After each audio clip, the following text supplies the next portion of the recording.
All right, y'all, welcome to the Scott Horton Show. I'm the director of the Libertarian Institute, editorial director of antiwar.com, author of the book Fool's Errand, Time to End the War in Afghanistan, and the brand new Enough Already, Time to End the War on Terrorism. And I've recorded more than 5,500 interviews since 2003, almost all on foreign policy, and all available for you at scotthorton.org. You can sign up for the podcast feed there, and the full interview archive is also available at youtube.com/Scott Horton Show. Hey guys, on the line, I got JD Cashless. Well, that's what they call him on the Twitter there. It's Ken Silva.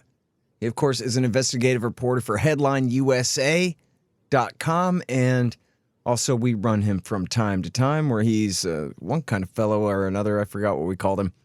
At the Libertarian Institute as well. So welcome back to the show. How are you doing, sir?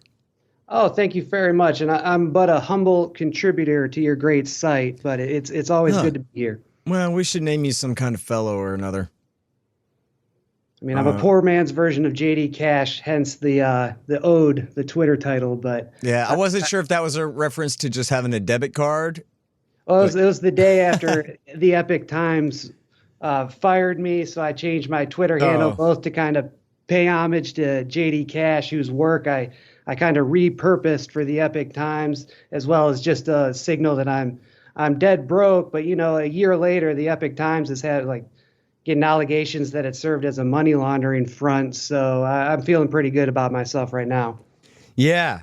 Well, I always just had my one good friend over there, but was always pretty skeptical of that organization. I mean, the Falun Gong is an insane flying saucer cult, hell-bent on corralling the United States of America into fighting China for them. So, yeah, they had big money. They hired a bunch of good journalists. I'm not including myself in that, but they hired away from Yahoo and some other places. But the decision making was very murky. I will be forever grateful. They put Jesse Trenadu's picture on the front page with a big story about his case, and that was in the print newspaper. Of 500,000 copies were sent around the country.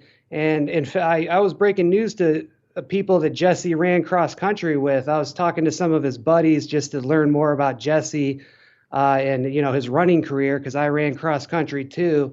And somebody told me hey, I didn't even know Jesse was in this insane case until I saw the Epic Times and I saw Jesse's photo on the front page. So, I mean, that alone was worth the whole experience for Epic, and I'll be grateful for that. I have that newspaper framed, and I'll hang it when I get a house. Yeah, that's great, man. That really is cool. Imagine knowing Jesse Trenadu and not knowing about his story, but just having a whole other take on it. It's like somebody who knows me from skateboarding, but they don't know I'm an anti-government guy or something. Well, that's the thing, though. Jesse was an All-American. I think he ran close to a sub-4 mile. He's the fastest hillbilly in the world is what I would title my book if I ever wrote a biography on him. But I'm kind of spread thin, so I don't think that's going to happen. You know what? You should start chipping away at that thing. Yeah. I think that'd be a great idea to have a biography of Jesse Trendu, It needs to be done for sure. Somebody's got to do it, and I'm willing to help. But I'm working on another project that maybe we can discuss that's very, very closely tied to PatCon. And in fact, I'll make a really pretty strong statement. And first of all, I think most of your listeners know that PatCon's that undercover FBI operation in the 90s, closely tied to the OKC bombing, Waco, Ruby Ridge. I believe I've discovered that we say it never ended, kind of as a quip when we talk about the Whitmer kidnap plot in 2020. But I believe I've literally discovered that it never ended, and it continued through the 2000s. And that's the story I recently published, was an operative in this 2000s version of PatCon, which is an operation dubbed Primitive Affliction. Interesting. All right. So I've always been interested in this kind of thing, even I think before Waco or the Oklahoma City bombing. Not the Branch Davidians were the radical right, but just the radical right reacted against what happened to them. But I had already been interested in this. I guess I had a teacher. I don't know. I think I just seen some stuff on TV about it too, where there were pretty big Aryan nations groups and white supremacist groups. They were, not that big of a deal, but they were, something newsworthy in the late 80s and early 90s, that was interesting. And then part of the story always is, well, what's the FBI doing about them? And then the idea was that, well, they infiltrate them. A lot of them are criminals, so they're easy to flip and turn into informants. And then the job of the FBI is making sure that they don't actually hurt anybody, right? And then the story with Oklahoma City is, hey, you're supposed to make sure they don't hurt anybody. And then you go and you look at the thing and you go, oh, well, the whole conspiracy was government informants top to bottom. So what the hell is that? And then it looks a lot like, even if I don't really think it was supposed to happen, but it was supposed to almost happen. It was provoked. It was made, worse than it otherwise would have been by government involvement in that thing. It may not have happened at all. And so that's the big paradox is, of course, it's a government program. And if you got no white supremacist terrorists out there to fight, then maybe you need to create some if that's your job. And it's the FBI, and they're no good, lying, cheating, honorless, perjurer, murderers. And so they'll tell any lie. They'll do anything to serve themselves only, because that's how much contempt they have for the American people and the entire theory of the rule of law. They just absolutely hate us and hate it, and they're willing to do anything to serve themselves, as has been proven over and over and over again. And so you got this interesting story here about this group and, well, about this continuation of PatCon and this undercover informant you've been talking about. And so I'm very interested to find out what all you found out from this guy. I'm interested, I guess, in just the basic story of him busting actual, real dangerous Nazis.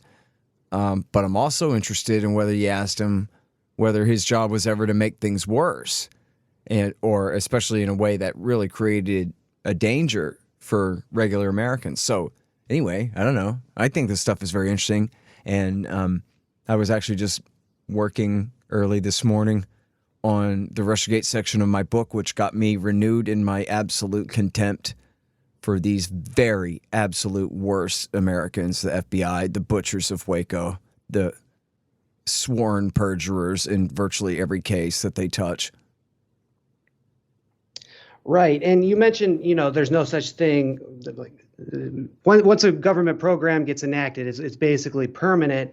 And people might be wondering, like, well, if PatCon continued into the 2000s, why are we only hearing about this now? I think a lot of people have the impression that the FBI totally took its eye off the right wingers after 9/11 and only entrapped Muslims until just around the time of the Dylan Roof shooting in 2015 and the Trump presidency kind of reemerged, like the early 90s atmosphere. But I believe it's the case that the FBI maintained informants and operatives in right-wing groups, but there just wasn't much action. I think there was a lot of patriotism in the early 2000s, and like the dissident right only really geared up maybe around 2005 or 2006 when that was kind of wearing off. And that's one of the interesting things that the subject of my interview, an informant or an operative, as he puts it, and I think that's actually, there's something to that, named David Gletty, said he was actually embedded in the right-wing extremist so-called movement in 1996, right after the Oklahoma City bombing. And I'm going to let you hear him talk about that in a little, but he didn't really make any cases until 2006 or 2007, and he explicitly told me that he didn't like the term informant because an operative is somebody that doesn't make cases. You go in there, you collect evidence without a search warrant because you're not going to make a case, and then you blackmail your target into flipping him into becoming an informant. So he explicitly told me that he flipped more informants than he busted bad guys. But let me... That's interesting. Wait, hold that clip. So, and this is something that it was also very interesting to me from a very young age is that the law is really not that they can't violate your rights. It's just that they won't be able to use that stuff in court. But if they want to spy on you, they can still spy on you. If they want to infiltrate some kook even into your family to trick you into doing or saying something, then they can do that, as you say, especially if all they want is to flip the person that they're persecuting into themselves becoming an informant. Now you can get your probable cause and all this other stuff to make the case. But if you want to just spy on people, you know, it's just like the way that they buy up basically stolen data from these giant pseudo private firms, these contractor firms who go out and violate everybody's rights. And then the FBI is like, well, we're not the ones violating anybody's rights. We're just checking out these, privately owned databases that have all this info in it and stuff that they would not be allowed to get themselves. But they just have a little bit of plausible deniability there, and they can do whatever they want. Or just like how the FBI used the SPLC as an intelligence cutout and embedded informants in Elohim City before the bombing. One of the interesting things that David Gletty told me is that, so there's two operatives. He ran a fake militia. He called the A-Team, which was him, two other informants, and two friends who apparently they didn't know they were surrounded by feds, but they never got busted, I guess, for some reason. It's bizarre. It's in his book, which, by the way, was reported on by the late, great Will Grigg, which when I was researching this, I saw that he wrote an article in 2007 about David Gletty before a lot of the stuff about Gletty came out, and that's just another credit to him. And, you know, what good instincts he had. He was scratching at a really big scandal, but he just did, the information wasn't there for him to put the pieces together yet. But yeah, I miss Will all the time. I think about him all the time. He comes up all the time. And David told me that two operatives will target their mark, and as long as you have two FBI informants or operatives, one of them can do all kinds of illegal stuff. You just need to keep one witness clean for a potential criminal case.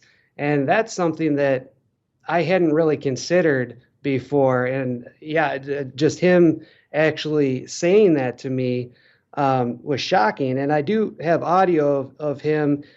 So I interviewed him. I tracked him down. So wait, in other words, Ken, what you're saying is like if you had two informants, you could have one guy actually really entrap the guy, like really go further than you would think in getting someone to do something and even breaking the law with them, as long as that informant isn't the one that has to take the stand. That's exactly right. Okay. And I was shocked that he told me that, but I should. Makes sense. Yeah. And then, so in that game, do the informants necessarily have to know each other and that each other are both informants, or? Well, in that game, they do, but often they don't know that each other, they don't know all the informants in the group. It could be like that meme where all the sheeps take off their costumes and they all turn out to be wolves. That he told me. Oh, that's funny. Like all the Spider-Man guys pointing at each other. Right, right. Okay, I'm going to shut up and let you play audio. Go ahead, bud. Okay, let's start. Let me establish this guy's credibility. First of all, the reason that he's telling me all these crazy things is because he was outed in open court in 2007. And the interesting thing is that he had organized a neo-Nazi march in 2006. He lived in Orlando, and his name was on the permit because the National Socialist movement needed somebody to live in the city where they wanted to hold a protest. So it was like a big deal at the time that this informant organized a rally. But that's why I know that he is who he says he is, and that's why he's willing to talk about this stuff. But let me play you a clip. So I interviewed him privately, and he told me just about, he spilled all the beans, and I said, well, shoot, the world's got to see him say this for themselves. So I had Gletty on last week on Jose Galason's show, No Way Jose. He's done a bunch of OKC coverage with Richard Bruce. So that's the source of what you're about to hear. That doesn't happen? You flood you flood the field at this point when something like that happens. So here, and he's talking right after the Oklahoma City bombing, them flooding the field with informants. With talking about, I don't want to throw the FBI under the bus, even though they threw me under the bus. Most people don't know I was exposed in my hometown newspaper as an FBI Nazi, which I was not, but I infiltrated the Nazis. And that's how it was. I was put on a gag order. I couldn't talk to media for a year. So I got exposed. I got thrown under the bus by the FBI for the greater cause. So what we're talking about after that happened, the bombing, the Oklahoma City bombing, Timothy McVeigh, they flooded the field. And at that point, if you even talked about sneezing and causing damage near a courthouse or a state courthouse or a library or something, you were going down. So they flood the field, and this is where they send in people to help people get arrested quicker than they would have or maybe never would have. I know this is a sensitive subject, and I believe you wrote about some of it. I write about it some in my book. But yeah, so they send people in like myself and informants. They know where to go. The usual suspects, if you ever saw the movie, the usual suspects, they go round some people up and they rat some people out. Then they get those people, then they go after new members, get everyone as much as they can in the facial recognition program, start getting tag numbers. Then they go to people that are vulnerable and get them to do things. And then you have good people that are clean, that have never been in trouble before, and they help some people get arrested quicker than they would have. They might have been in trouble before, and now when you get with criminals, it's not very hard to talk them into doing things, if that's. So yeah, that's kind of the basic gist of what he told us, but the interview's an hour and a half long, and he really goes into incredible detail. Well, now, so is he entrapping people into selling drugs, or he's entrapping people into armed robberies of innocent third parties, or it seems to make a difference, you know? Well, the answer is he was entrapping Nazis and violating their constitutional rights in the process. He told me that, well, Nazis don't have rights because they violate other people's rights. And, you know, I'm not going to argue with the guy because I just consider him like a valuable... Well, but that's after the prosecution is how that's supposed to work, right? Sure. It's after you've been convicted of a crime, then we get to restrict your liberty, not we get to violate your rights in order to get a conviction.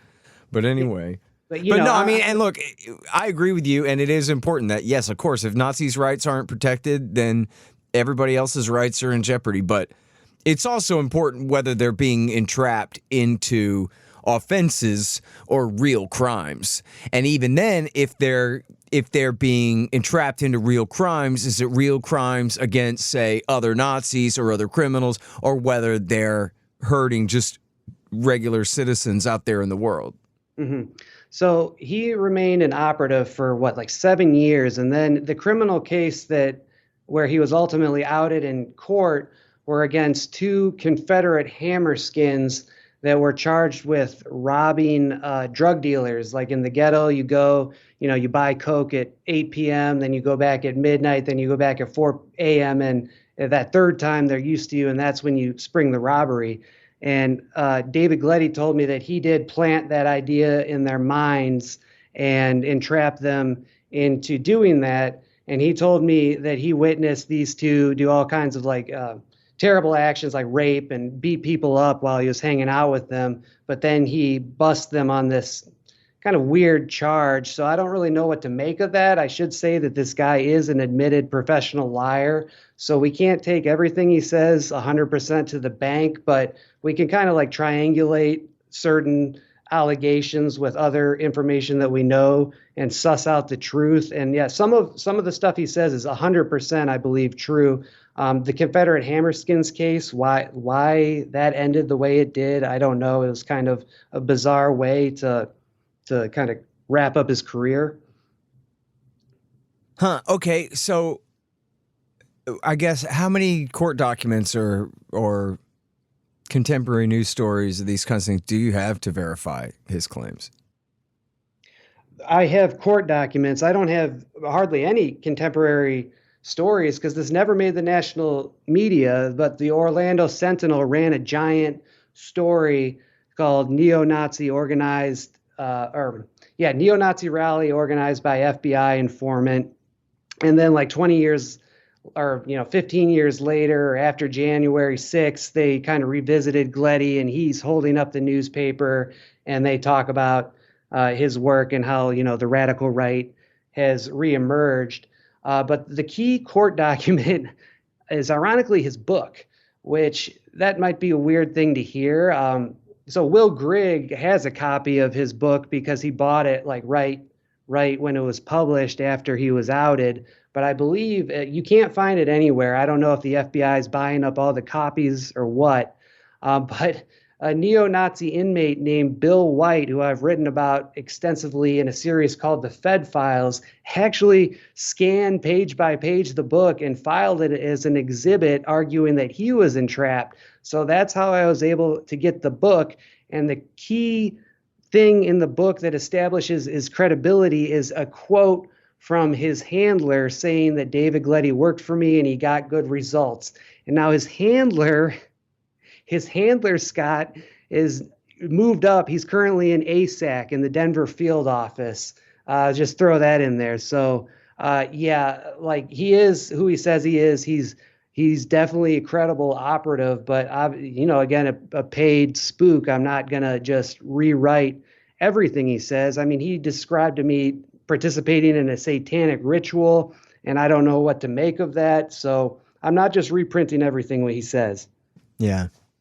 Well, you talk about he was brought in after the Oklahoma bombing, which was, there were so many people who thought that the purpose of the bombing was just to discredit the radical right at that time. And I mean broadly defined, including all the militias, many of whose politics were actually not that radical at all, by the way. But, that was always one interpretation of it, was that the whole thing was just done to discredit them because they certainly were discredited by it.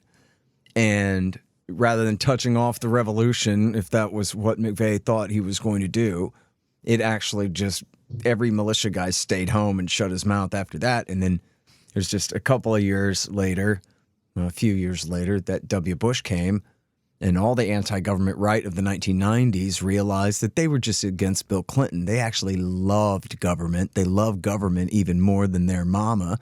And they stayed like that. I don't know, you said till 05, 06? If you say so. It seemed like it wasn't until Obama came that they got over that sentiment. Maybe it was after Katrina or something, the spell kind of finally broke and they kind of went back into business there. But it would make sense to me then that this is really like the bust in the boom-bust cycle of anti-government, radical, right-wing, especially criminal activity by, Klan or Aryan Nation or whatever skinhead groups of any real size, right? So this guy would have been involved during the lean years. Did he tell you many other stories of who it was that he supposedly had infiltrated and gotten busted? I can tell you what he told me. There's not documentation for this, but he did tell the story exactly like he told it in his book, and Will Gregg reported it from his book in an article Will Gregg wrote. So, I got that leg to stand on. So he talks about infiltrating like Aryan Nations type groups in the Smoky Mountain regions in '96, and he describes a story about meeting an Aryan Nations member named Gary. He called him Gary the Crazy Mountain Man. He didn't know the last name. And he claims that Gary, and this is really interesting actually, was discussing forging an alliance with Al-Qaeda. And this is pre-9/11. And so Gletty reports that to the FBI. He says that the FBI wants to get a picture of this guy. They don't know who Gary is, supposedly. And Gary, by the way, is talking about teaming with Al-Qaeda to set off dirty bombs in America. It's likely that Gary might have been a Fed himself, but in any event, Gletty reports them. They go to like a whitewater rafting tour tour book photos, and they flip through all the pages and finally find Gary. And that's the last that Gletty said he heard of this Gary the Mountain Man guy. So that's kind of his initial start. And then he does talk about, like, yeah, he infiltrated the Minutemen Border Watch group. And in his book, it's interesting. He actually talks about, I like the Minutemen. They're a constitutional group. You know, we didn't even try to make any kind of case. We found out that these are good people. So, yeah, he tells That's a couple bland stories in the early 2000s. Yeah. There's this journalist that I used to respect until he was so horrible on Syria 10 years ago that I hope he burns in hell, but his name is Shane Bauer. And, you know, he was like a Mother Jones type, you know? And he went and infiltrated undercover journalism with the border guys down there. And if I remember right, that was his conclusion too, was, oh, nobody's committing crimes here or murdering anybody or doing anything like that. They're actually just desperately in need of security, and the government won't provide it. So yeah. And real quick, you just mentioned also like a boom bust cycle in this period. And another really, really interesting thing, and this is going to be the subject of a series I haven't published yet, but I'm about to. I'm planning on titling it probably like The Hidden History of Robert Mueller's Right-Wing Terror Factory. So when the boom cycle starts to pick up in the mid 2000s, I believe this Operation Primitive Affliction, which was officially launched after Gletty's cover was blown, I think that was the first right-wing joint terrorism task force case in U.S. history. If I remember correctly from Trevor Aronson's book, you know, the FBI formed these JTTFs after 9/11, Joint Terrorism Task Forces, where they kind of partner with the locals and deputize certain local cops to be feds and form various teams. And, you know, usually the task force officers are the actual ones that go undercover and pretend to be a renegade outlaw biker or a bomb maker. And I guess the FBI agents are the ones handling the technical and legal aspects, but it's the informants, the operatives, and the undercover cops that do the dirty work. And yeah, again, I think it's really interesting that like this was like a test run of the JTTF model type of investigation against the right wingers after using it against Muslims, primarily from like 2002 to, you know, up until this Primitive Affliction. It was only Muslim cases. Mm-hmm. People say to me, Scott, how do you get so much work done all the time? Coffee. It helps keep me from falling asleep. And it tastes really good because I get it from Moondo's Artisan Coffee at moondosartisancoffee.com. Moondo's is kind of the anti-Starbucks in that their coffee tastes real good. They have lots of great choices, representing all kinds of regions, blends, and flavors. I'm drinking the Ethiopian presently. Hey, wait, also, do you like saving money on good tasting coffee? Right now, you can get 10% off and help support this show if you just go to moondosartisancoffee.com/Horton. Find the link and the QR code in the margin at scotthorton.org. That's moondosartisancoffee.com/Horton. Hey guys, I had some wasps in my house, so I shot them to death with my trusty Bug Assault 3.0 model with the improved salt reservoir and bar safety. I don't have a deal with them, but the show does earn a kickback every time you get a Bug Assault or anything else you buy from Amazon.com by way of the link in the right-hand margin on the front page at scotthorton.org. So keep that in mind. And don't worry about the mess. Your wife will clean it up. Well, folks, sad to say, they lied us into war. All of them. World War I, World War II, Korea, Vietnam, Iraq War I, Serbia, Afghanistan, Iraq War II, Libya, Syria, Yemen. All of them. But now you can get the ebook, All the War Lies, by me for free. Just sign up for the email list at the bottom of the page at scotthorton.org or go to scotthorton.org/subscribe. Get All the War Lies by me for free. And then you'll never have to believe them again. Yeah, you know, famously Trevor Aronson has a great book, The Terror Factory. And I'm always jealous because I was going to write a book like that. And I had a partner and we had done some book proposals. And we were going to cover the Liberty City 7 and the Fort Dix pizza plot and poor Hamid Hayat out in Lodi, California. And there's so many of them. I could actually continue to rattle them off the top of my head, but I will spare you. But there were, I think Aronson says there's like 250 going on 300 of these cases that are, varying degrees of entrapment. As this guy was saying, some of these guys are real criminals and they're just begging to get entrapped into something, and so tough for them. Mm-hmm. If somebody comes and asks you to commit a crime, you're going to tell them no. So so there is a gray scale there, but you also have people where, like in Lodi, California, where the informant infiltrated a father and son, and the kid was a kid. He was, 15, 16 years old. And this government informant is just putting words in his mouth and making him admit to completely insane and crazy, untrue things that weren't even true anyway. And they put him in prison for, I don't know, I think he finally got out. But he went to the pen for like a decade over that. And there's a bunch of those. Just awful. Yeah, so and when it that goes really for anybody with radical politics. You know what I mean? They do this to leftists as well. Your new friend with all the crazy ideas is not your friend. Yeah. Be careful out there, people. Libertarians too. Yeah, that's exactly right. And when it comes to the right wing, it's a really tricky situation because our heritage is rebellion and insurrection. So when you get to these militia groups, everybody's talking this rhetoric and they all want to talk a big game.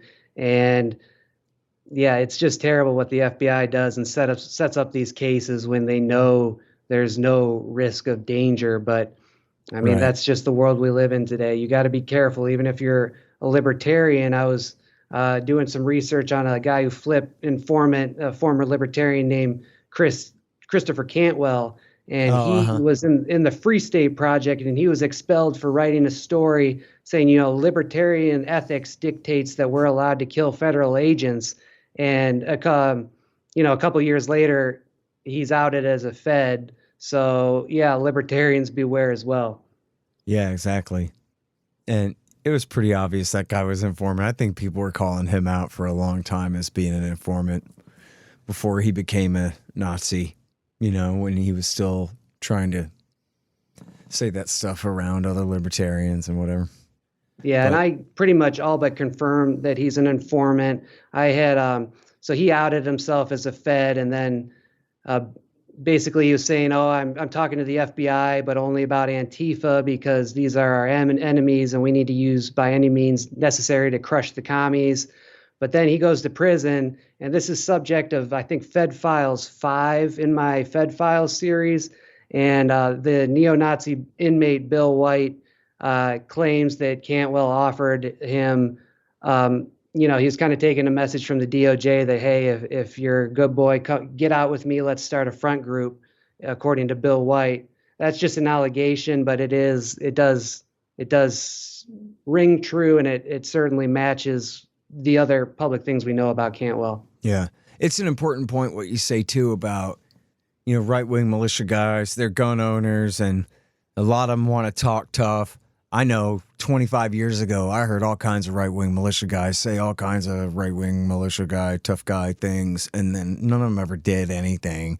And they weren't really threatening terrorism or anything like that, but it was just, in fact, and Feds should know this, right? There are obviously exceptions with real neo-Nazis, but like with the average militia guy and these kind of things, the whole idea basically is mutually assured destruction between the gun owners and the government. That's what the Second Amendment is for, is to make sure the government never does come for your guns because there's too many people whose guns they got to come for, and that the people won't ever use their guns on the government unless they would be so bold and so tyrannical as to think that they could take them, in which case everybody grabs them out of the closet and actually finally uses them. But in other words, that day when the national government declares war on the American people, then everybody fights. And that's what they're ready for.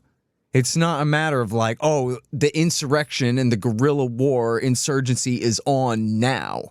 And so terrorism and assassination campaigns and whatever, all these guys are going to work in the morning. They're going to work, dude. They're not terrorists. All that is for just the someday that never comes. This is a free country, and our government wouldn't dare put us in that position, and so it doesn't matter. Yeah, hence the word prepper. Like, that's what they call themselves, prepper. And then you find like FBI reports, we're worried about the rise of radical preppers. Like, what the heck are you guys talking about? It's just insane. Yeah, well, but it does make sense too, though, that slim pickings, easy pickings for government informants who their only job is like finding some guy who's willing to talk big for a minute, and then they can just put a few more words in his mouth and they got him. And making a case out of nothing. Speaking of easy pickings, it's really easy pickings when you get your target high on cocaine. And so can I play you a clip about, this is probably the funniest. I mean, it's kind of, he's violating people's rights, but it really cracked me up at just how candid he was at talking about doing cocaine. And the FBI tells him, don't do too much. But can I play this for you real quick? Go ahead. All right. So yeah, the FBI sees what you have, sees what you've done. Some things, if you get in trouble with the FBI, because it was harder to deal with the FBI agents than it was infiltrating the criminal groups. Mm-hmm. They're trusting you if you lied, and never to tell them you lied. If you manipulated a situation, never tell them. Once you tell a story, you stick to your story. Never, never, ever change your story, because you're done. Your word has to be gold, so that no one really knows, because the agent's not there, your handler's not there. They might hear things from other people, but if something happens and like, oh my God, David did 10 lines of cocaine last night at Kobe's house, and there was a rule, don't overindulge. That was like, what's over 3 lines, and that's about it. So if they're like, oh my God, David did 10 lines, but it's my word against some guys that were in prison, the FBI kind of just looks at you cross-eyed and like, just keep your story, because they want results. And so yeah, that's pretty much the gist. And my mic is muted in that interview, but I've almost got tears streaming down my face, and just like, I saw that clip of you laughing. Yeah, it's just, and he talks about getting mad at the FBI for disrespecting him when he does stuff like that. It's just hilarious. Yeah, man. All right, so you got any more clips you want to play? Yeah, I've got one more big one that comes right after he talks about doing cocaine, about manipulating recordings. And the reason I think this is important is because in the Whitmer case, Trevor Aronson just published a big piece about an audio interview of an FBI agent handler with his informant, Steve Robeson, who's one of the more notorious informants in the Whitmer case, child molester, did all kinds of terrible things, provocative statements, definitely entrapped them. But the audio of the inside the field office interview is very, he's kind of getting dressed down, where an FBI agent asks him, like, you had all these Whitmer guys to your property for a field training exercise, a militia exercise. And like, were you actually working this case, or were you training the people who were trying, like, are you an FBI informant training our targets? Like, what's going on here? And it sounded like the FBI was scolding him for bad behavior, but I think they might have told him something else off record, because, listen to what David Gletty says about those kind of situations.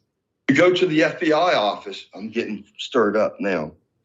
When you go to the FBI office, I get walked in the back door with a couple agents. You kind of get disrespected. That's the part I hated. Like, you're just, they're out there like, oh, you're doing such good work, but when you come to the office, it's all these guys in suits and ties, and they're all talking legal language, not like what they talk to you, like, oh, bro, man, everything's cool. And then they're talking to their buddies, the agents. So you get into the office, there's audio recordings, video recordings. They have to tell you straight up, we need everything to be done by the rules. We can't do this, we can't do that. We need some results. But then when they walk me out in the parking lot to my car, there's no video or audio recordings out in the parking lot. And that's when they tell you, look, we need results. We need to send shockwaves. We need you to do this. I don't care what it takes. And then there's certain things about recording devices you're taught. that can be manipulated. A recording device, I don't transmit, so there's not a GPS on any recording device I ever wore. So it's not going to transmit. So it does not know where it's at. It's relying on me to tell the recording device that's going to be used as intelligence or evidence against the subject in the future. The recording device is relying on me to tell it what time it is, the date, where I'm going, and who I'm going to be with. Then I got to let the thing run entirely if it's going to be used as evidence. Entirely. Then when I'm leaving 5 minutes later after I'm clear of everything, give the time and date and da-da-da-da-da. But I can actually, you could tell a different time and date. If there's no... So there you have it from the horse's mouth. Yeah. Hey, listen, we're cops. We can break the law whenever we feel like it. That's the law. Get results is what he was told. Mr. Gletty, do you want to be on the winning team or the losing team? Is what he was told, according to him. Yeah. Yeah, believably, sounds like. Listen, I wanted to ask you, didn't you write something? This is a pretty lousy way to run an interview, but if I remember right, I saw a headline on an article that you wrote that I never got a chance to read because I forgot about it. But I'm remembering it now. And it was about how the Federal Reserve had created a generation of radical right-wingers back in the late 80s and early 90s. And that's a story that I know a bit about and I'm very interested in.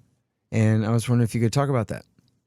Oh, yeah. Thank you so much for giving me the opportunity. I think I might have emailed you privately. We were trying to get you out here to speak at a Mises event coming up in August in North Carolina. And I'll be presenting a little thesis I've been toying around with is like the Federal Reserve policy of the 70s and 80s led to this rise in right-wing extremism. Mm-hmm. So hopefully people can come out to that. I think you could find that through the Mises's main page. But so I'm not a big economics guy, but I've got a kind of a fundamental understanding of, the boom bust cycle. And obviously we know, the 70s was inflationary. And the common story is that Paul Volcker became chairman, Reagan got in office, and they jacked up interest rates to defeat inflation. And this was a good thing. And of course it was, but it wasn't without severe, disastrous consequences. And that came in the form of a farm crisis this time. It wasn't a mortgage crisis or some savings and loans. It was farms had loaded up in the 70s, partly due to ag policy, buying heavy machinery. So I can't explain the Austrian Hayekian triangle, but like it's, your plans get put out further and further, your investments become more complicated. Like it's something about a time horizon, I don't know, probably sounding stupid to the economists, but they pretty much bought all this capital machinery. And then when interest rates rose, the bust happened and they were left with all this debt. I think it was inflationary, but the prices of crops weren't rising that much because the market was so competitive. So, the cost of all their inputs are rising, but their product is staying the same. And so in the early 80s, you had an average of like one farm a day shutting down for at least a couple years. And the farmers would be a lot of the guys who would become militia people. And the key person that I contend that sparked this all off was a guy named Gordon Call, he was a North Dakota farmer, World War II vet. I would consider him a patriot. He was a racist.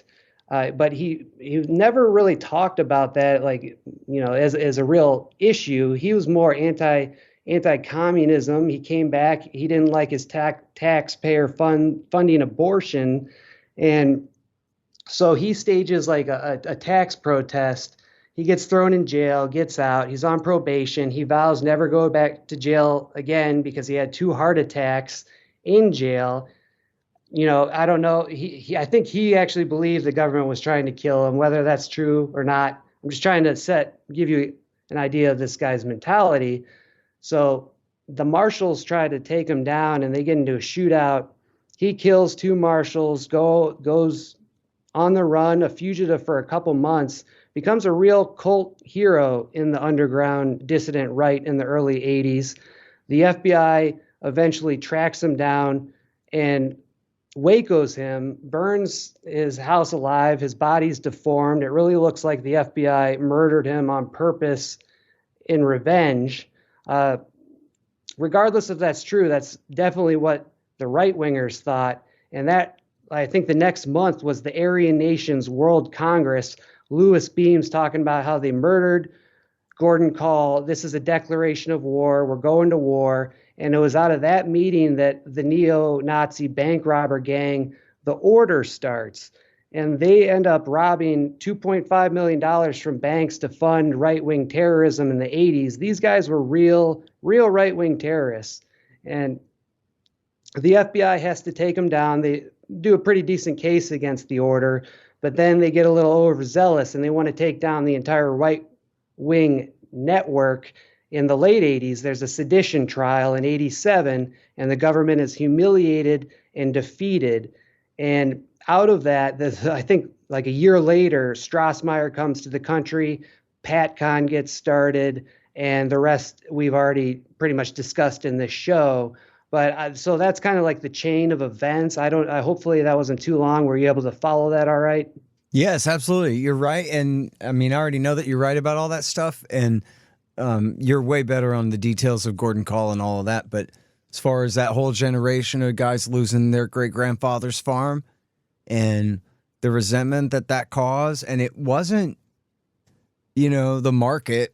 It wasn't just, time's going on and technology has advanced and economies of scale dictate that bigger companies are going to have an advantage. All those kind of things would happen over time or whatever, but that wasn't what it was. It was, just as you say, monetary policy by a bunch of appointed goons who inflated and inflated and inflated such a disaster, essentially, not deliberately, but essentially tricked all those people into buying new tractors, right? I think they even had a government propaganda campaign that was like, you got to get competitive. And that means you need new equipment for the new way. You need to computerize your farm. And you need all this stuff. And they were like, okay. And then they go, oh, by the way, we got you on the variable interest rate, which is now 25% or whatever. And just bankrupted an entire generation of people. And I don't know if you have this for your research, but really great resource for this is William Greider's book, Secrets of the Temple, which is sort of the Washington Post version of The Creature from Jekyll Island in a way, which I don't think Griffin talks about this at all in Jekyll Island. But in Greider's book, it's all about, again, it's like a Democrat writing it. So his problem isn't the boom, it's the bust. He's just mad what Volcker did. Because he was so severe in just fighting inflation no matter at what other cost. And as I recall, although it was probably 25 years ago I read that book, but as I recall in there, he has quite a bit about the farms. And then, of course, so who got to buy up all the farmland? Was Cargill and Monsanto and Archer Daniels Midland and these gigantic agribusiness firms with access to unlimited capital from the banks themselves to come and buy up all this land at the expense of people. And, it's just like with offshoring. Like there's a certain amount of factories that are going to go to Mexico and China, but our government seems to make it as difficult as they can for companies to stay here. You know what I mean? It's like they're trying to shoo them away. And it's that kind of interference in the market. And then, it wasn't just one McVeigh. There's a lot of angry young men came out of that generation for exactly those reasons, And we're living through it again, unfortunately. And I'm kind of scared of that because this primitive affliction JTTF case, a lot of the characters are still around because, we're getting this primitive affliction ends in 2012 is when they busted everybody. It was initially billed as the largest domestic terrorism case in Florida's history. And then it fell apart with barely any prosecutions, and I don't think any significant prosecutions, which is why, again, why nobody knows about this, why I'm like almost the first besides the late great Will Grigg to really dig into some of this stuff. But yeah, sorry, I forgot exactly where I was going with that. But the Secrets of the Temple book, I will read that. I'll try to read that ahead of the Mises event this August, because that sounds like a great resource. Yeah. So, by the way, speaking of the guy's book, you said that it was a court exhibit. Does that mean we can all get our hands on it now? Do you link to it in your article? Yeah, I do. It's linked in the article, and Great. I know I threw it up on Twitter. If anybody wants it, just shoot me a message, email, whatever. Okay, great. I got too many tabs that start with FBI here. Oh, here we go. Exclusive.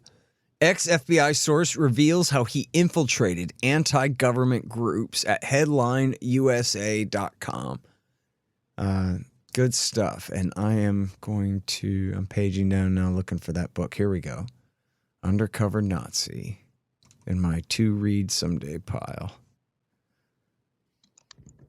Oh, it's out of print. But wait, no, you linked to the PDF file in here too or not? Oh yeah, sorry. The link I guess is to Amazon, but Right. I do have it on Scribd.